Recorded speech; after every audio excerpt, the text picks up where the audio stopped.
احتجاج تبرسی میں میرے آقا و مولا امام حسن عسکری علیہ السلام کی ایک حدیث ہے علماء سو کی پہچان میں۔ مولا فرماتے ہیں علماء میں سے ایک ایسا ٹولہ بھی ہے جو ہمارے دوستوں اور موالیوں سے بغض اور عناد رکھتا ہے۔ یہ ٹولہ اس پر قادر نہیں کہ کھلم کھلا ہمارا نام لے کر ہماری قدح کرے اور ہماری برائی بیان کر سکے، کیونکہ یہ ٹولہ ڈرتا ہے کہ کہیں مولائی اسے قتل نہ کر دیں، اس ٹولے کو واصل جہنم نہ کر دیں۔ یہ ٹولہ ہمارے کچھ علوم پڑھ لیتا ہے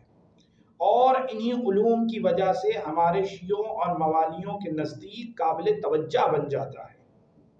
اور جب دیکھتا ہے کہ ہمارے کم علم سادہ لوشیا اس ٹولے کی عزت کرنے لگے ہیں تو پھر یہ ٹولہ ہماری ذوات مقدسہ میں عیوب اور نقص دکھاتا ہے، اور ہمارے دوستوں کے دشمنوں کے ساتھ یعنی شیعوں کے دشمنوں کے ساتھ مل کر ہمارے عیوب بیان کرتا ہے، اور پھر اپنے قیاس و اجتہاد سے ان جھوٹے نقائص اور عیوب کو بڑھا کر بیان کرتا ہے، حالانکہ ہم ان نقائص اور عیوب سے مبرہ ہیں۔ ہمارے سادہ لوگ کم علم شیعہ یہ سمجھ کر کہ یہ ٹولہ علوم آل محمد بیان کرتا ہے اس کی باتوں میں پھنس جاتے ہیں اور گمراہ ہو جاتے ہیں، اور یہ ٹولہ ان بیچاروں کو گمراہ کر لیتا ہے۔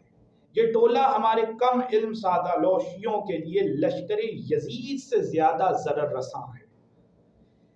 جس نے امام حسین علیہ السلام اور ان کے اصحاب پر ظلم کیا تھا، کیونکہ یہ ٹولہ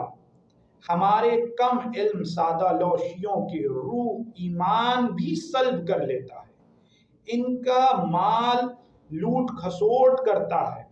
یہی ٹولہ علماء سو ہے، یہی ٹولہ ہمارے موالیوں سے بغض اور عناد رکھتا ہے اور انہیں اپنے دام میں پھنسانے کے لیے یہ کہتا ہے کہ ہم تو اہل بیت سے محبت رکھتے ہیں اور ان کے دشمنوں سے عداوت رکھتے ہیں۔ یہی ٹولہ بھیس بدل کر یعنی ہمارے دوست بن کر کم علم سادہ لوشیوں میں شک و شبہات داخل کرتا ہے،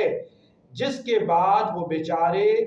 بیچ اور تاب میں پھنس کر ہماری عظمت اور شان اور ایمان اور یقین سے محروم ہو جاتے ہیں،